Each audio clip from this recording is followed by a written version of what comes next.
Hello, ẹ káàárọ̀, ẹ káàsán, ẹ kálẹ́ ní gbogbo ibi tẹ́ bá ti ń wò mí. Èmi ọmọ yín olólùfẹ́ yín Lédíkè ìfẹ́ Olúwaṣọ, èmi náà ni mo ṣe sàlámù àlékún. Ẹ̀yin èèyàn wa, ẹ rí ibi tá a tún já sí báyìí. Ẹ̀yin èèyàn wa, ẹ gbọ́ bó tún ṣe ń lọ. Ẹ̀yin ọmọ Yorùbá tàtà, ẹ̀yin tẹ́ nífẹ̀ẹ́ ìran yín. Ẹ̀yin tẹ́ dúró tán tẹ́ jẹ́ ojúlówó ọmọ kan lẹ káàárọ̀ oòjíire. Ẹ gbọ́ bó tún ṣe ń lọ báyìí. Ẹ jẹ́ àjọ gbọ́, àwọn àlèwà wọ́n ti sún wọn kò giri, àwọn àlèwà ti fárígá, wọ́n láwọn ò sẹ́ńpẹ́, àwọn àlèwà ti yarí, wọ́n ti bẹ̀rẹ̀ sí ní pera wọn nílùú Nàìjíríà. Oníkálukú tí ń mú bi tó fẹ́ lọ ń tiẹ̀, ìjọ tí ń sọ bi tó fẹ́ gbà, lágbájá tí ń sọ bi tóun fẹ́ gbà, tàmẹ̀dó tí ń sọ bi tóun fẹ́ gbà, àwọn citizens of Nigeria wọ́n ti ń pera wọn. Ẹ̀yin tẹ́ ṣe lọ ń jókòó, tá bá sọ fún yín pé mẹ́wàá ń ṣẹlẹ̀ ẹ̀rọ bírọ̀ ni, tá bá sọ fún yín wípé kẹ́ lọ pìpì ẹ̀ ní rọ́là ń pa, tá bá sọ fún yín pé ẹ má dọ́ọ̀là ara yẹn má gọra yín o, ọ̀rọ̀ tó wà nílẹ̀ yìí ó kọjá bẹ́ẹ̀ o, ẹ lọ ṣe kí ni, ẹ lọ pákéjì ara yẹn, ẹ lọ múra yín kó le, ẹ ní sítórì là ń sọ bá ṣe ń sọ látijọ́ ìní. Ẹ mọ̀ wípé kì í ṣejọ́ tí Yorùbá dáyé ló dàgbà, kì í ṣejọ́ tó bọ́ bá lákòrò ló máa rìn, díẹ̀díẹ̀ ni gradually by gradually. Gbogbo ìtawà sọ látijọ́ yìí, àwọn mọ̀ pé àwọn òsà sọ̀dànù, àwọn mọ̀ pé àwọn òsà sọ̀dànù ó máa ṣẹlẹ̀.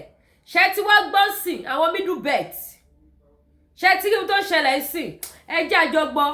Àmọ́ mo bẹ̀ yín, mo rọ̀ yín, ẹ bá mi pín ètò yìí, ẹ bá mi share, ẹ jẹ́ káwọn èèyàn mọ̀ ṣé rọ́wọ́ tó wà yìí. Ẹ má gbàgbé ńgbà tá lọ ṣe rally lẹ́kìtì ní 2021. Àwọn guys wọ́n pariwo jẹ́ kó mọ̀ Ìgbòho òòṣà, jẹ́ kó mọ̀ Ìgbòho òòṣà, ó wà online tí crowd tẹ̀lé bàbá. Nísìnyí báyìí sìn ẹ jẹ́ kó mọ̀ wípé ọ̀rọ̀ Ìgbòho òòṣà ti ṣẹ. Ẹ jẹ́ kó mọ̀ pé oníkálukú ti ń sọ bí táwọn fẹ́ yà sí, oníkálukú ti ń sọ country táwọn máa dì mú nílùú Nàìjíríà. Ó shock mi bàjẹ́. Àwọn tẹ́ kọ́ wọ̀ bóyá apá ọ̀tún ló máa gbà lọ, country ọ̀tún ló máa bà lọ, ọmọ aláwọn wọn Nàìjíríà làwọn. Kò fọ́ọ̀nì wípé àwọn náà ti sọ wípé àwọn wọn Nàìjíríà wọ́n ti ń lọ country bye bye, country bye bye láwọn dìbò fún, country bye bye láwọn bá lọ. Ẹ jọ̀ọ́ ẹ̀yin tẹ́ ṣe ń takun wọn Nàìjíríà tẹ́jọ́ mọ́kànlẹ̀ kó tó òjìrè, country wo lẹ sì fẹ́ bá lọ?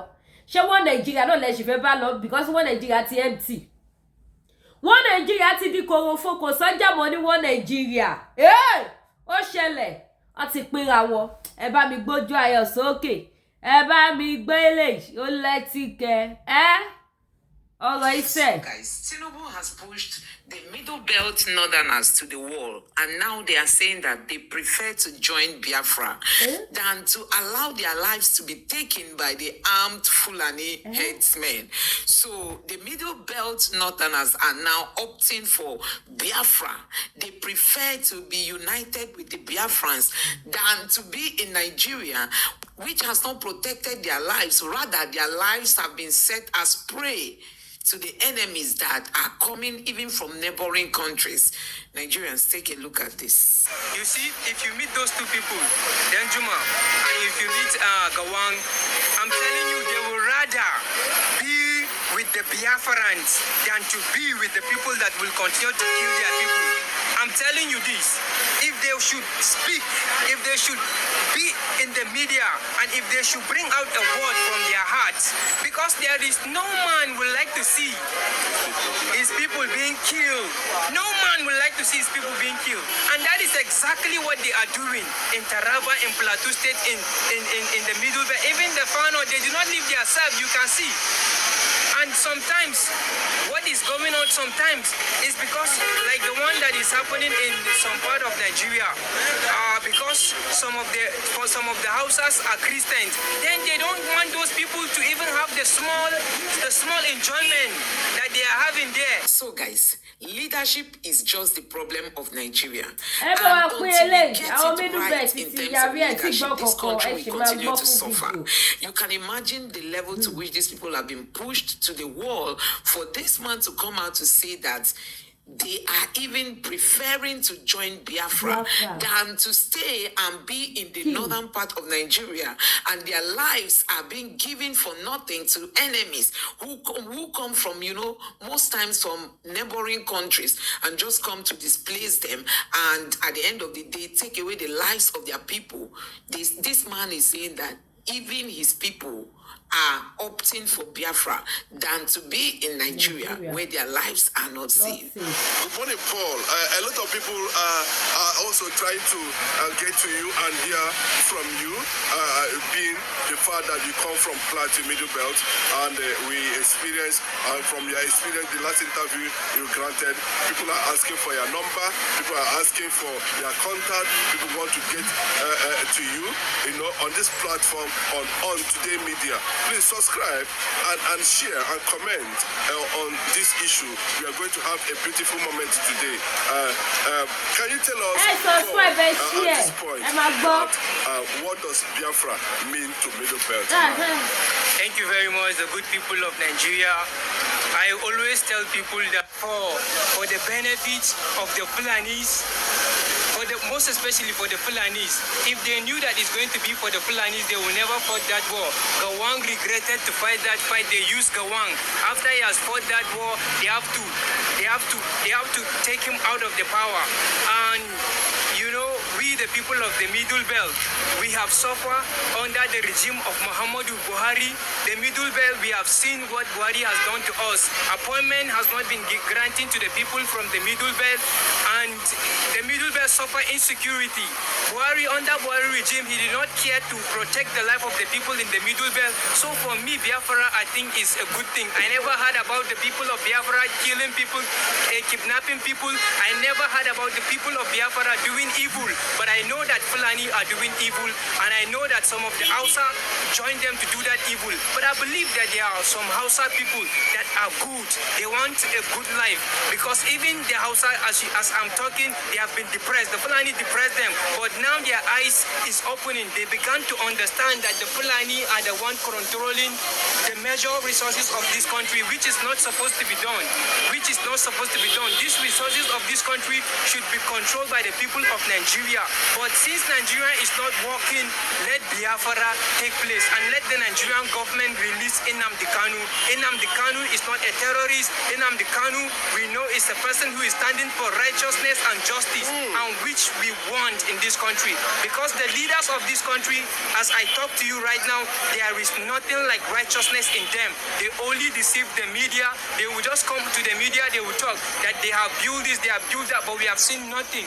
Nothing has been built. Our life is always going backward instead of going forward. We don't have anything like Nigerian dream. There is no any dream in this land. So guys, I'm going to allow you to take a look at what this man has really poured out in this video. He has spoken from the depth of the feelings of all that he has come to express in these videos. I mean, in this video, because as it stands now, Tinubu does not even care if the life of anybody is being taken or not. Tinubu does not care what is happening to you as a Nigerian, whether your life is in danger. He doesn't care. Look at how many Nigerians are in captivity. Only dream we have is the children of the elite, the children of the politician. They are the only one that are enjoying life. And with some people that they will just give them small, shikini money, and those people, their eyes, they are blind to see. They continue to support the evil government. So I don't think this country is working.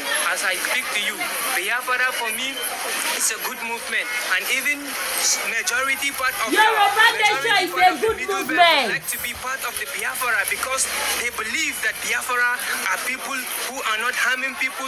They are people who want to see that this country will work, and that is exactly what the people of Middle Belt want. We want this country to work. I know there are some politicians in the Middle Belt, because they are part of the corruption.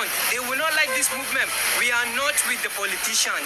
They are for themselves. We are for ourselves, and we are supporting the Biafra, and we will stand for Biafra, and we will do whatsoever it is. That is why I'm calling all the Igbo and and all the good people around the world, from Europe, Asia, all around the world, support this movement called Biafra. Let this Biafra stand, because Nigeria is not working. Nigeria is not working. They have already twisted this country in a way that life is not going to be good for us. So it is better for a movement like the Biafran to come up. And I would like, even if the Igbos would adopt me to be part of them, for me, I think it's okay. It is better for them to adopt me to be part of them. And with with the majority from the Middlebelt, they would like to be part. We would like to be together. So are you saying that the Middlebelt, in case they will not want to be part of Hausa Fulani country, that the Middlebelt are looking forward to join Simon Ekpa and Nnamdi Kanu if Biafra comes? I'm telling you, Middlebelt will love to join Samuel Ekpa. They will love that more than being with Hausa Fulani. We know what the Hausa Fulani did to us in Plateau State and in Benue, and even in Kaduna. You go to Nasarawa, some of those states, we know what they have done to us. How they came to, even people used to think that Kaduna belongs to Fulani. No, Kaduna is not for Fulani. They just came, they conquer, they take the emir, they put out their emir. If you go to Kaduna, you will see the true children of Kaduna. They just come and they take over the land. And that is exactly what they want to do in Benue. They want to do that in Taraba. They want to do that in Plateau State. So why are we going to join ourselves with people that want to kill us? We rather join ourselves with people that want us to survive, that want us to live a good life, that wants us to live a freedom life. It is better you live with a person that will love to see you doing good than to live with a person that day by day is haunting your life. And the people of the far north, even though it's not all of them that are evil, but most of their leaders, they don't want to hear this. We need to talk about this. Their leaders, they are the problem we are having in the north.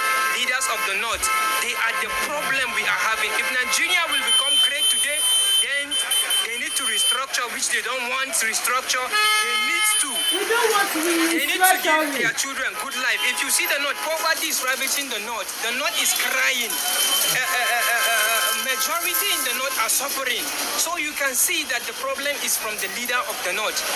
So in the northern part of the country, and if it happens to Nigeria breaks today, and we still know that there are Biafrans in the north currently now.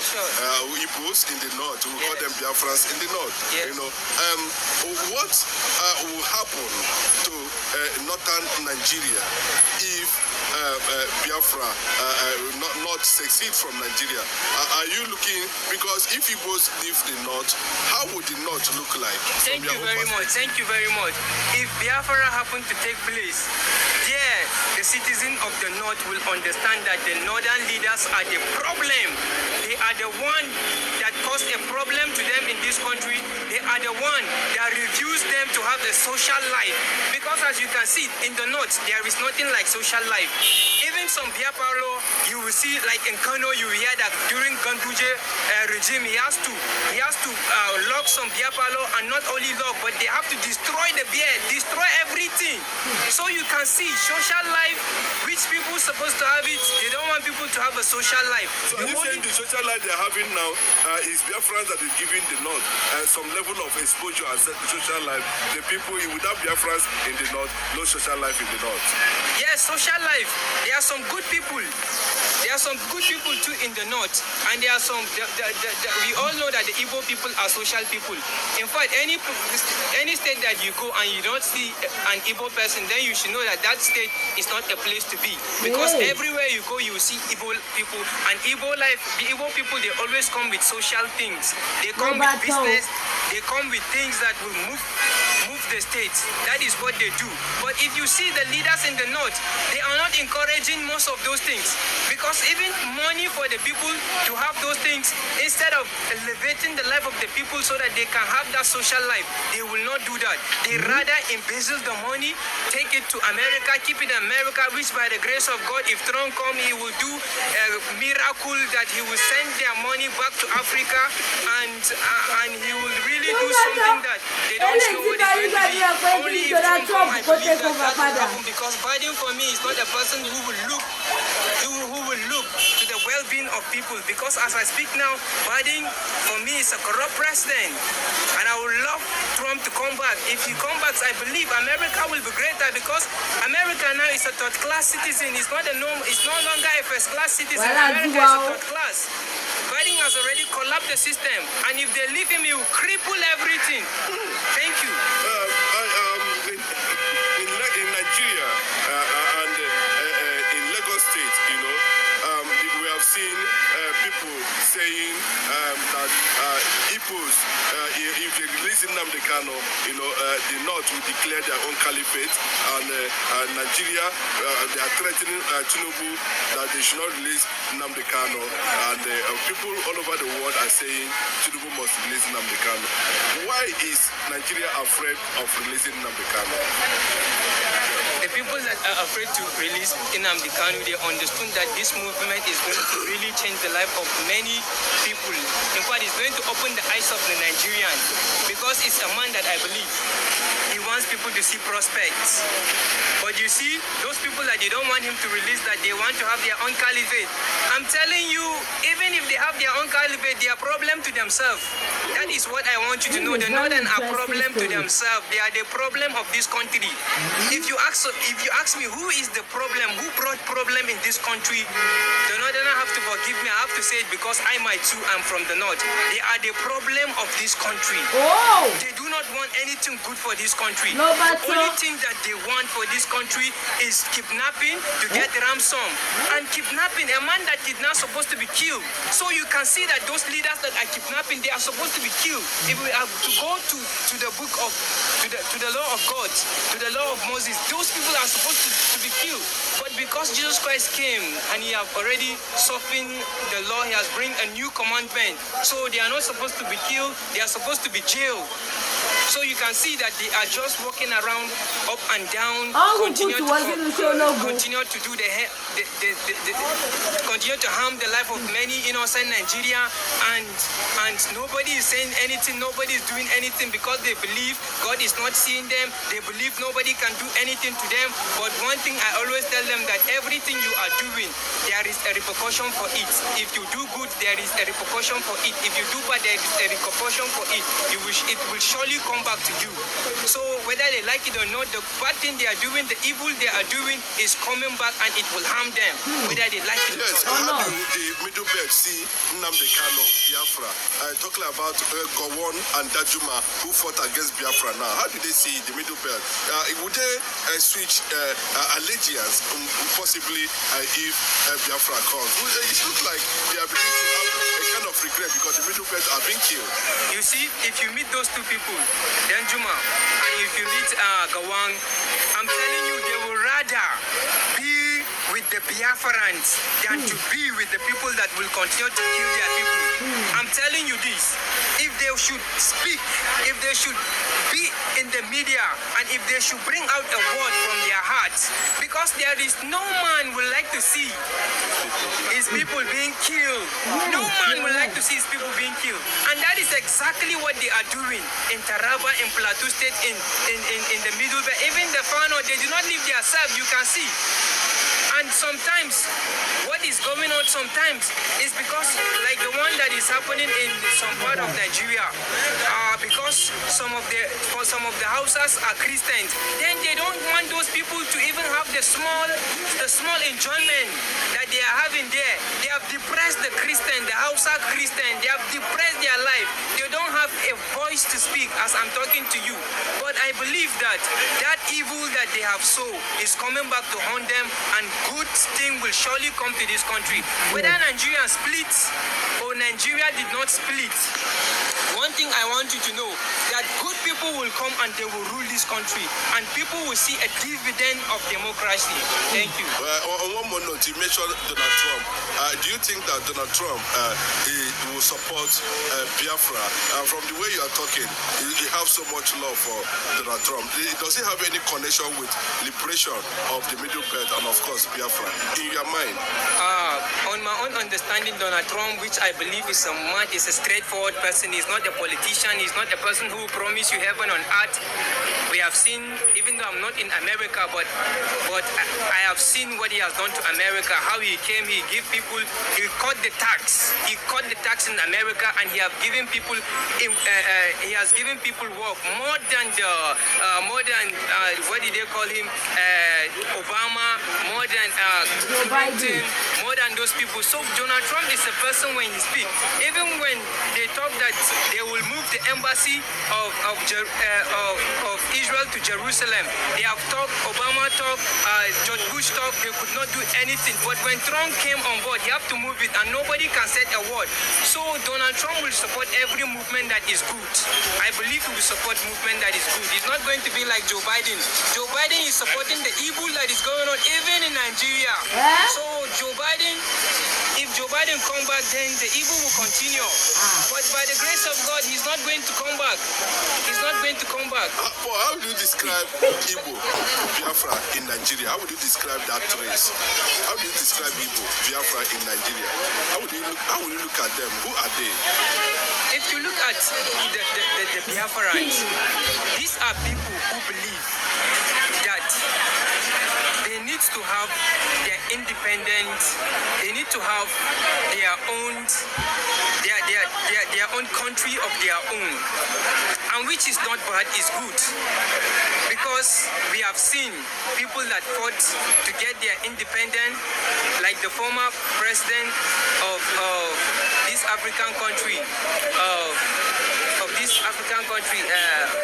South Africa, Nelson Mandela. Yes, he fought and he won. So also, I know it's not going to be easy for the Biafra, but they should keep their faith, and they should believe, and they should unite, and they should come together. I'm telling you, nothing is impossible when they agree, when they come together. And Igbo people, I believe, I stay with Igbo people. Igbo man will come and make his business, that's all. He doesn't want anybody to play with his business, which is very, very good. The reason why many business is suffering is because you open a business and your brother will come and be doing anyhow. But I like the way Igbo man do. Even his brother, when he wants something, he have to buy it. If he wants to help his brother, he will help his brother. That's the way he live his life, and which is good. Thank you. Well, I just want to remind you guys that there were these coppers who left Ibom State. They were going to the north for youth service.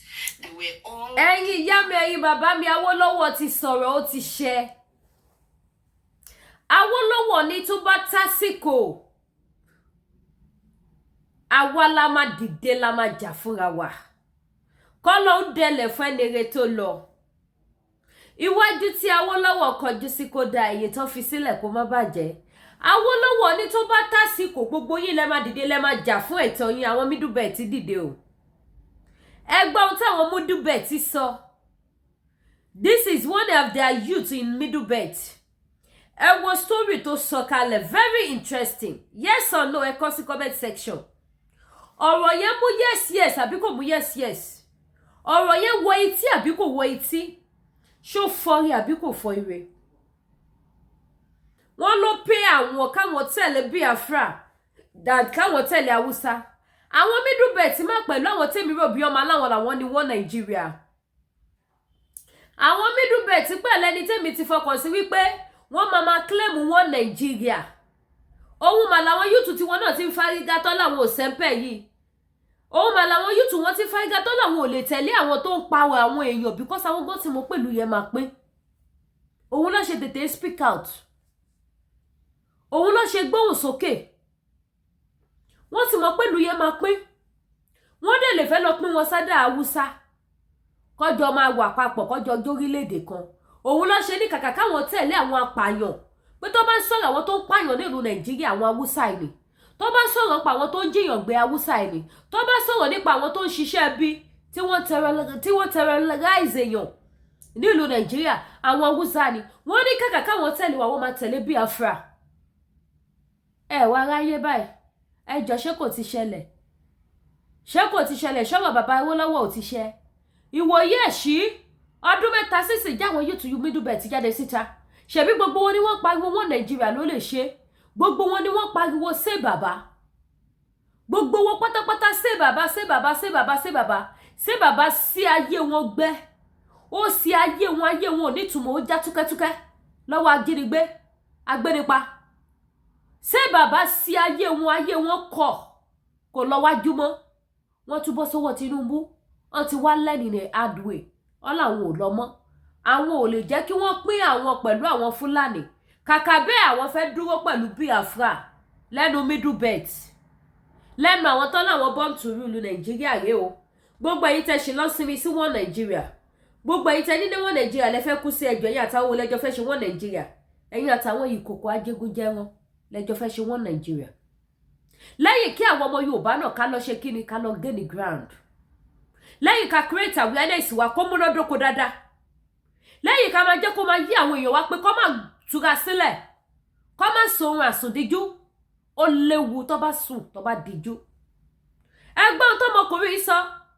gbogbo àwọn pípọ̀ ni wọ́n mọ àwọn tó bà titi wa jẹ́ nílùú Nàìjíríà wọ́n mọ àwọn tó bà titi wa jẹ́ ní Nàìjíríà ṣé Amẹ́ríkà ò bà ti Nàìjíríà jẹ́ ni ṣé UK ò bà ti Nàìjíríà jẹ́ ni ìbéèrè ni ẹ kọ sí comment section ṣé wọ́n bà titi wọn jẹ́ ni ó pẹ̀lú ìjẹkújẹ tí wọ́n rí àti bí àwọn olówó Nàìjíríà bí wọ́n ṣe ń gbé owó travel lọ fi invest sílùú títí wọn táwọn fi ń ṣe ohun rere tí wọ́n dẹ̀ ṣí gbèsè sí yín lọ́rùn nílùú yín pẹ̀lú yín yáwó ìlú yín jẹ gbèsè ó pè wọ́n bàjẹ́ gbogbo ẹ̀ làwọn pípọ̀ yìí rí ẹgbọ́n tó sọ ó ní the only president tóun tún sì lè gbàdúrà pé kó padà wá síbẹ̀ is Donald Trump ẹ má gbàgbé few days ago mo gbé fídíò Donald Trump kan jáde but I was so surprised nígbà tí mo rí èèyàn kan ṣíyàn kan àbíyàn méjì tí wọ́n pè mí tán ní fídíò yẹn wọ́n máa ṣe ẹ̀ ni wọ́n wá máa ṣe ẹ̀ wọ́n máa ṣe ẹ̀ bóyá àwọn ẹ̀gbọ́n Muyideen oní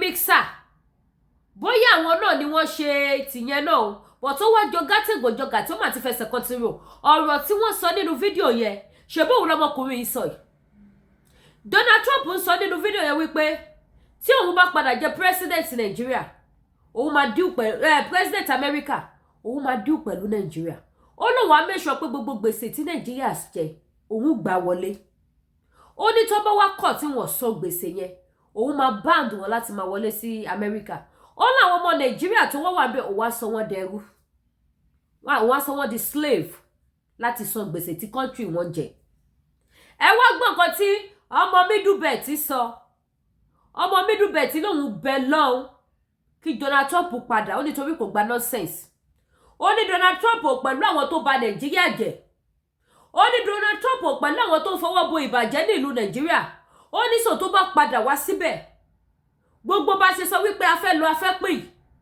tí Donald Trump dẹ̀ ti rí gbogbo ìwà ìbàjẹ́ tó wà ní ìlú Nàìjíríà tí Donald Trump ti rí gbogbo ẹlẹ́lẹ́yà àwọn olórí kíákíá ló máa support wa kíákíá ló máa jẹ́ kó ní kálukú lọ kíákíá ló máa jẹ́ kí Middlebelt kó tẹ̀lé Biafra máa lọ ẹlẹ́rùgbẹ́rù ẹ òwò nàyọ lóòdù wá gbé ó ní kíákíá ló máa release àwọn káwọn máa lọ ó ti sú everybody ìyà yẹn ti pọ̀ jù ebi yẹn ti pọ̀ jù wọ́n ní òkèlè gbígbẹ pẹ̀lú ìrọ̀rùn sàn ju wúrà tó kún fún ìnira lọ àti ẹ̀wá rí òkèlè gbígbẹ jẹ nílùú Nàìjíríà ìnira la kàn ń rí àfi ká kàn máa gbọ́ wípé wọ́n ra mọ́tò báyìí ẹ wo iye wọ́ọ̀tì tí wọ́n sọ wípé bí kele watt president Bola Ahmed Tinubu ẹ wo iye tí gọ́vnà Babájídé Sanwó-Olú fi ra aago tó lò sí ọwọ́ bẹ́ẹ̀ dẹ̀ làwọn nǹkan tún wà tó tún lo ètò jù bẹ́ẹ̀ lọ nígbà téèyàn lọ sí wedding ọmọ Adeleke which is Davido tó lo aago 195 million ẹ̀yin tẹ́ bá ti wẹ́ lọ́wọ́ lórí péjì mi ó wà ńbẹ̀ ó wà lórí YouTube mi ẹ bá wa share mo gbé síbẹ̀ Sàrà report gbé jáde aago yẹn gangan náà wọ́n tún gbé síta but mi ráyè bóòdì dáadáa kó show dáadáa but tẹ́ bá lè zoom fídíò yẹn ẹ máa rí aago yẹn ṣé ẹ mọ iye aago tó ní nínú ilé ṣé ẹ mọ bóyá yẹn ló kéré jù nínú aago tí gọ́vnà yìí lò 195 million bóyá yẹn ló kéré jù ebi dẹ̀ ń pa àwọn èèyàn gbogbo ẹ̀ làwọn Middlebelt náà rí báwa ṣe ń pariwo bíbá ipá àwọn yúùtù wa ò ríṣẹ́ ṣe ìyà ń jẹ àwọn yúùtù wa wọ́n bá yé àwọn yúùtù wa jẹ́ bẹ́ẹ̀ ló ń bá yé tàwọn Middlebelt náà jẹ́ òun ló fà tó fi pariwo síta báyìí wọ́n ti sún wọn kàn gírì Middlebelt tó máa sọ wípé àwọn làwọn ní Nàìjíríà wọn Nàìjíríà làwọn fẹ́ look at them today wọ́n làwọn fẹ́ bá Biafra lọ wọ́n ti mọ̀ pé Yíbò mọ̀ bó ṣe ń ṣiṣẹ́ owó, Yíbò máa fọ́n owó sílùú. Yíbò máa fọ́n owó sílùú, wọ́n á rí owó fi ṣayé, wọ́n á rí owó náà àná tó àná ṣẹ́kù, ọkàn wọn á balẹ̀. Ṣé ti rójú ayé lóde, ẹ̀yin oníwọ̀n Nàìjíríà. Gbogbo àwọn senator honorable, gbogbo wọn pátápátá ló lè. Ẹni kò gbé estimate iye gbèsè tí Nàìjíríà jẹ. Kẹwàá bí wọ́n pé kí ló fowó yẹn ṣe, we all know that they did not use the money for anything. Wọ́n máa ń pín láàrin ara wọn ni. Owó tí World Bank tó tún ṣẹ̀ṣẹ̀ lọ yá ní World Bank, ẹ bá wa bí Nigerian government pé where is the money, kí ló fi ṣe? Kì í ṣe pé wọ́n fi ra palliative pẹ̀lú bí tí ọ̀wọ́n gógó oúnjẹ bá wa dé pé ká jẹ. Kì í ṣe pé wọ́n bá wa wá fi wá security láti gbà wá lọ́wọ́ àwọn tí wọn ò jẹ́ káwọn àgbẹ̀ lè dáko débi tá máa róúnjẹ jẹ. Kì í ṣe pé wọ́n yá owó yẹn láti fi wá security láti fi òpin sí ìwà ìbàjẹ́ kidnapper. Wọ́n máa ṣe bẹ́ẹ̀, kí ló wá fowó yẹn ṣe?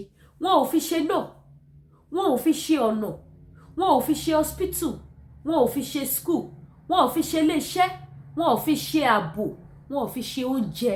Kan méje ni mo kà sílẹ̀, kò sí tó fi ṣe níbẹ̀. Ayé Nàìjíríà ò change ní ìṣẹ́jú kan kẹ́ fi tọrọ orílẹ̀-èdè débi tá máa sọ wípé owó tó lọ ń yá ohun tó fi ń ṣe nìyẹn. Wọ́n fi ń tún ìlú ṣe, ẹ wo bí ìlú ṣe fine, ẹ wo bí gbogbo ẹ ṣe mọ́lẹ̀, tábẹ́rẹ́ bá jábọ̀ ẹ máa mú. No, wọn ò fowó ṣe anything. Nàìjíríà dẹ̀ ń jẹ gbèsè, ebi dẹ̀ ń pa àwọn èèyàn. Ẹ̀yin àtèmi lọ́nà forúkọ wá yáwó iná. Àwa tó ń forúkọ wá yáwó, we are dying of hunger. Ebi ń pa wá lójoojúmọ́ ni. Nǹkan burúkú ló ń ṣẹlẹ̀ nílùú Nàìjíríà.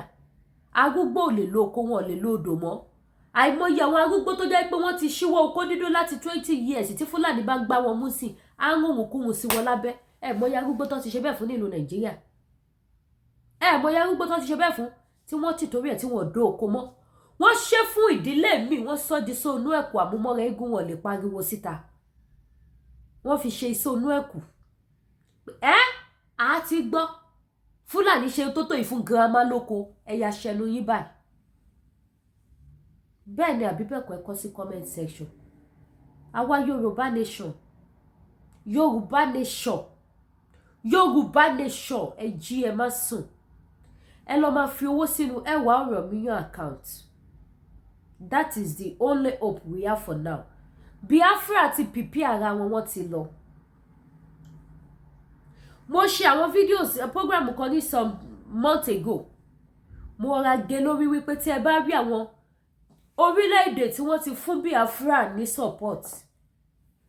Bí wọ́n ṣe ní lọ l'October yẹn ṣá, mo ṣì ń wò mí ò rí. Bóyá tí ìjọba bá gbọ́nà mí yọ sí wọn, àwọn náà dẹ̀ ti wà lákọ̀ bí ìbọn. Ṣé kò ṣọ́ọ̀kì yín, ṣe bí ìbọn tó gbé wọlé recent, ṣe bí Biafra ló ń gbé lọ, ilẹ̀ Yíbò ló ń gbé lọ náà, ọ̀nà ilẹ̀ Yíbò ló ti mú wọn. Ṣé àmọye tó ti gbé wọlé? Ṣé àmọye tó tún ṣì máa gbé wọlé? Ẹ má gbà pé Yíbò no dey tire no.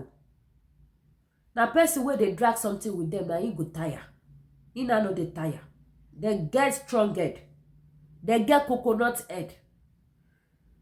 Ilẹ̀ Yíbò ni wọ́n gbé gbogbo ìbọn yẹn lọ. Ẹ̀yin tí ẹ bá ti wo fídíò ìbọn yẹn, ẹ lọ wò. Àwọn ìbọn yẹn bad death. Bóyá kí n tẹ̀ tún fi wọ̀nyí nínú fídíò yìí. Ẹ jẹ́ tún bá yín gbé wá. Gbogbo ìbọn tẹ́ ń wò yìí, ọ̀nà ilẹ̀ Yíbò ló ti mú wọn tó ń gbé lọ. Ẹ jẹ́ ń gbé wá fún yín. Ṣé mi sì delete ẹ̀? Bóbọ̀, ẹ jẹ́ wò wá. Ó yẹ kí n rí. Ọ̀nà ilẹ̀ Yíbò ni wọ́n gbé gbogbo ìbọn yẹn lọ. I think I've deleted. Yeah, I've done that. Nígbà tí fídíò bá ti pọ̀ jù, kò jẹ́ kí n lè keep fídíò sórí phone mi. Too much video ni on my phone. Mo bọ̀, mo tún sì fẹ́ gbìyànjú kí n wo níbòmí ni o. Bóyá màá get ẹ̀ níbòmí. Ó ti pọ̀ jù. Gbogbo ìbọn yẹn pátápátá ilẹ̀ Yíbò. Òun ni wọ́n move gbogbo ẹ̀ lọ pẹ̀lú fàájì. Kó tó di pé wọ́n mú wọn. Mi ì rí lórí fóònù yìí. Tí n bá rí màá gbé sí fídíò tí bá ti edit ẹ̀. Ẹ rí mbẹ̀. Kó tó di pé wọ́n mú wọn. Ilẹ̀ Yíbò ló ń gbé gbogbo ìbọn yẹn lọ. Ibẹ̀ ló ti fẹ́ lò. Ṣàmọye tó ti gbé wọlé. Ṣàmọye country tó wà pẹ̀lú wọn. Recently làwọn country tó ti support wọn ni wọ́n gbójú síta.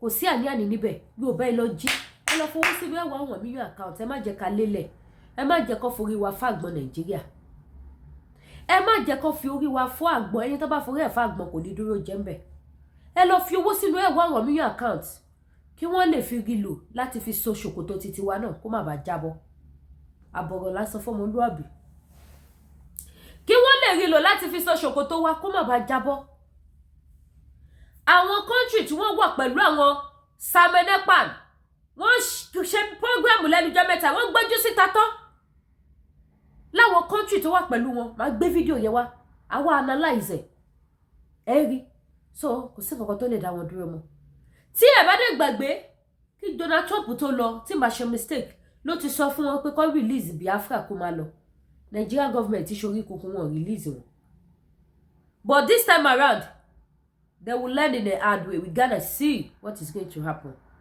ó máa lẹ́tìkẹ́ ẹ̀yin tẹ́ bá ṣì dọ́ọ̀lù ara yín ni kẹ́ lọ jí ẹ má gọra yín and we Yorubas we are not dumb ditchy and we are not blind we see what is going on and we are working on it àwa ò ní lélẹ̀ ẹni bá ní alélẹ̀ ló máa lélẹ̀ àwa ò ní lélẹ̀ wọn ò ní forí wa fọ́ àgbọ̀n kó bá má bá wá ṣẹlẹ̀ bẹ́ẹ̀ lọ fowó sínú ẹwà Àwọn mílíọ̀nù account ojú òní tiwa mi ò ní wá gbogbo wa tì láṣẹ Èdùmàrè mo dúpẹ́ lọ́wọ́ gbogbo ẹ̀yin tẹ́ bá mi wo program oníyanṣẹ́ ọlọ́kà ṣe èmi tí ẹ̀yin tẹ́ bá mi jẹ́ ẹ̀kọ́ àìbínú àbí bó lọ́ ṣe máa ń pa òwe yẹn ẹ jọ̀ọ́ ẹ má gbàgbé ẹ̀yin ìyá mi ẹ̀yin bàbá mi ẹ lọ download Lemfi app mo fi yọ́nú Olódùmarè bẹ̀yìn Lemfi app ẹ máa fi send owó sí any African country tẹ́ bá fẹ́ send owó sí referral code mi lẹ́wọ̀n lójú screen yìí ẹ̀yin tẹ́ bá wà l'America for the first time wọ́n máa fún yín ní $20 ẹ̀yin tẹ́ wà ní Canada wọ́n máa fún yín $30 ẹ̀yin tẹ́ wà ní UK wọ́n máa fún yín ní 10 pass ẹ jọ̀ọ́ mo bẹ̀bẹ̀ ní mi ò ṣakọ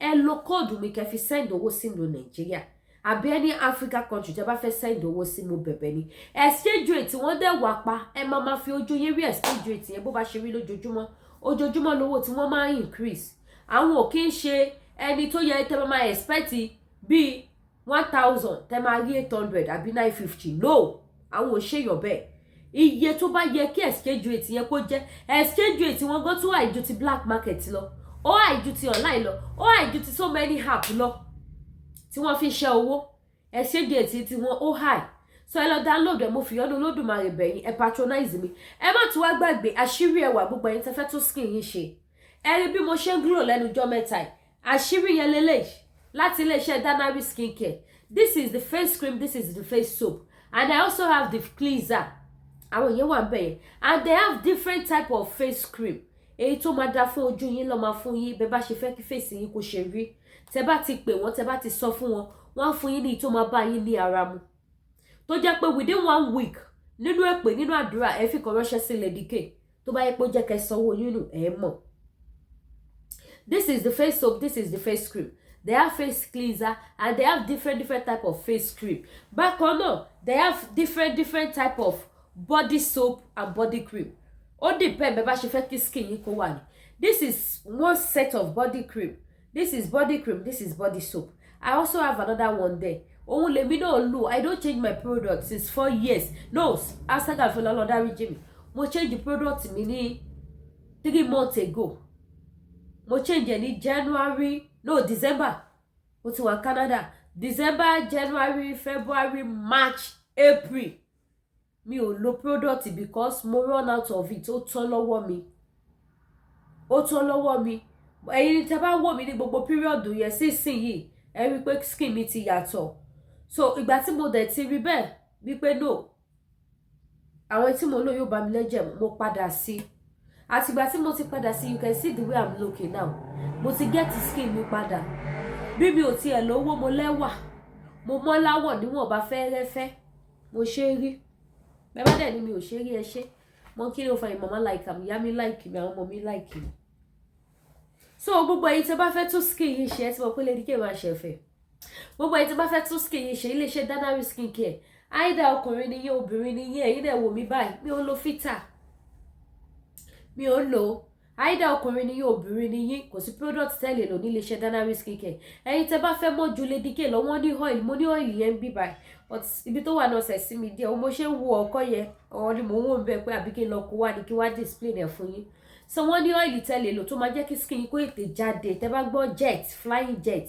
tó máa fly pure tó máa jáde táwọn èèyàn máa bí pé ṣe lọ wẹ̀ nínú machine iléeṣẹ́ Danari skincare ni so ẹ pè mí lórí WhatsApp number tẹ́wọ́ lójú screen kẹ́ order fún títí yín kí n fún yín ní phone number wọn kẹ́ order any country tẹ́ bá wà tó bá dẹ̀ jẹ́ Nàìjíríà náà lẹ́wà wọ́n á bá yín send ẹ̀ sí Nàìjíríà anywhere tẹ́ bá ti wà wọ́n á bá yín send ẹ̀ sí. Bákan náà gbogbo ẹ̀yin tẹ́ bá fẹ́ ra product jẹ̀díjẹ̀dí diabetes manpower mo bẹ̀ gbogbo ẹ̀yin dádì mi ẹ má jẹ́ káwọn ìyàwó yín kọ̀ yín ẹ má jẹ́ kó fi yín sílẹ̀ ẹ jọ̀ọ́ notification wo mo gbà yìí terrorist kí ló tún ṣàwọn tẹ̀wé kíní kan alive terrorist Boko Haram àti ṣe nǹkan so ẹ jọ̀ọ́ kó bá yẹ pé wọ́n ti wọlé dé sí Nàìjà ẹ jọ̀ọ́ gbogbo ẹni tí bá fẹ́ lo oògùn jẹ̀díjẹ̀dí diabetes manpower àti bẹ́ẹ̀ bẹ́ẹ̀ lọ àti flat stomach ọkùnrin lò obìnrin lò ẹ gbá mi láago ọ̀kẹ́ text mi kí n fún yín ní phone number wọn gbogbo ẹni tí bá fẹ́ lo fine fabric tó wà pa bàtà bag ẹ fẹ́ ṣe party àwọn latest design àwọn design tí ò common tó jẹ́ pé kó tó rí lórí gbá wọn ṣe báyìí àti ìlú Japan ló ti máa wá àwọn foreign lace tẹ́ bá need iléeṣẹ́ wọn wà ní Japan àti Nigeria unique and for signatory so gbogbo ẹ̀yin tẹ́ bá need the product wọn láti iléeṣẹ́ wọn ẹ text mi lórí WhatsApp tẹ́ bá fẹ́ kó bá yín máa ṣọ ẹbí ẹ pè mí màá sọ fún wọn wọ́n bá yín mu wọ́n send ẹ̀ sí yín anywhere tẹ́ bá wà wọ́n fún yín láwọn designers àwọn samples ṣe pé yes when you see it ẹ̀yin gan mọ̀ pé wow aṣọ rèé bàtà rèé eléyìí lẹ́tìkẹ́ ìbẹ̀lẹ̀ tí ń gẹ̀ tiẹ̀ ẹ máa béèrè ṣáni because ó mú yes ọjà so ẹ pè mí kí n fún yín ní phone number títí wọn náà ní ìlú Japan gbogbo ẹ̀yin tẹ́ bá wá fẹ́ ra live ẹran ẹ fẹ́ ṣe party ẹ wá nídìí ẹran màálùú ògúnfe àgbò anything ẹran tí wọ́n ti pa ní Lagos State abẹ́fẹ́ kọ́ ló bá yín deliver anywhere ẹ pè mí kí n fún yín ní phone number àwọn ọmọ Yorùbá ni wọ́n ọmọ ọkọ ògidì ilẹ̀ Yorùbá ni wọ́n kì í ṣe ọmọ àlè so bó ṣe jẹ́ nìyẹn ẹ̀yin tẹ́ bá tún wá fẹ́ lọ sí hòtẹ́ẹ̀lì tó wà pa hòtẹ́ẹ̀lì tó mú yes ní ìlú Ìbàdàn ló wà TM Royal Hotel ilé ìtura tó gbáfẹ́ ilé ìtura tó mú yes ilé ìtura tí ẹ̀rọ amúnáwá tó wà standby níbẹ̀ tí iná wọn kò kí ń lọ ilé ìtura tí wọ́n ní security tí ẹ máa sùn tí ọkàn yín máa balẹ̀ ilé ìtura tí kìí ṣe ti ritualist tó máa gbọ́ ọṣẹ tẹ́ bá fi wẹ̀kú léwẹ̀ àbí gbégbá sábẹ́ bed no ilé ìtura tí wọ́n fi orúkọ lọ́rọ̀ bá gbé kalẹ̀ lélẹ̀ bàbá wa Sheikh Ajayi Muyideen àwọn lọ́lọ́ ṣí hòtẹ́ẹ̀lì yẹn ní ọdún tàwa ni wọ́n ṣí it's a very nice hotel ẹni tó ní hòtẹ́ẹ̀lì yẹn kò ń ṣe ará Nàìjíríà so kọ́kàn yín kó lè balẹ̀ kẹ́ lè mọ̀ pé kì í ṣe àwọn ní Nàìjíríà tó yẹ pé ritualist ti bà titi wọn jẹ́ so ẹ̀yin tẹ́ bá fẹ́ lọ sí hòtẹ́ẹ̀lì yẹn lọ gọ́gùn ẹ̀ TM Royal Hotel Malaika ló ṣí àbíkẹ́ wo lórí IG tẹ́ bá wá get ẹ free ẹ pè mí lórí WhatsApp ọkẹ́ text mi màá send information wọn sí yín ẹ ṣeun gan ojú òní tí yẹn patronize wa lágbára Ọlọ́run yín náà mi ta jẹjẹ lágbára Ọlọ́run owó òní wọn yẹn máa gbàgbé July 1st ti dé tó ẹ ṣàánú mi ẹ support mi láti lè fi ṣe gbogbo nǹkan tí mo fẹ́ ṣe sàárà fún àwọn tí wọ́n kú a fẹ́ ṣe ètò àdúrà fún wọn that day ó dẹ̀ ti dé tán ẹ support mi financial support ojú òní tí yín I need money ẹ jọ̀ọ́ July 1st ọjọ́ ayọ̀ ni ọjọ́ ọpẹ́ ni ọjọ́ ìdùnnú ni fún mi títí láíláí ni màá máa ṣèrántí ìjọ yẹn nítorí pé kí ni èmi mo mọ ohun tí ojú mi rí èmi mo mọ ohun tó ṣẹlẹ̀ sí mi ẹlòmíràn ní akílódé ẹjọ́ gan tẹ̀ wá pọ̀ ṣọ́dọọdún la máa rò lẹ́jọ́ tẹ́ bàbá mi rò lẹ́jọ́ èmi á rò lẹ́jọ́ nítorí pé èmi nìkan ṣe èmi ni mo mọ ohun tó ṣe mí èmi mo mọ ohun tí mo pàdánù èmi mo mọ ohun tó ṣẹlẹ̀ sí mi so èmi á máa rò lẹ́jọ́ lọ́dọọdún so ẹ jọ̀ọ́ mo need the support ojú òní tí financial support any amount tẹ́ bá ní ẹ jọ̀ọ́ ẹ fi ràn mí lọ́wọ́ láti lè fi ṣe gbogbo preparation ojú òní tí kì í ṣe pé mo fẹ́ ṣe party mi ò ní ẹ ra aṣọ party fún mi ní ẹ ra bàtà fún mi ní ẹ kọ́lé fún mi but mo fẹ́ ṣe àdúrà fún àwọn òkú ọ̀run ní ìjọ náà fún Àdògún àti Àfà kọ́lọ́ bá wa tẹ́wọ́ sí afẹ́fẹ́ rẹ̀ kọ́lọ́ má jẹ́ ká rírọ̀ ẹ̀ mọ́ kọ́lọ́ bá wa kó sínú ìjọba kí wọ́n release òkú wọn so bó ṣe jẹ́ nìyẹn now ẹ̀yin tẹ́ bá wá wò mí for the first time ẹ bá mi subscribe sí YouTube channel mi kẹ́tọ́ notification bell yín ẹ fún wa ní top up ire o.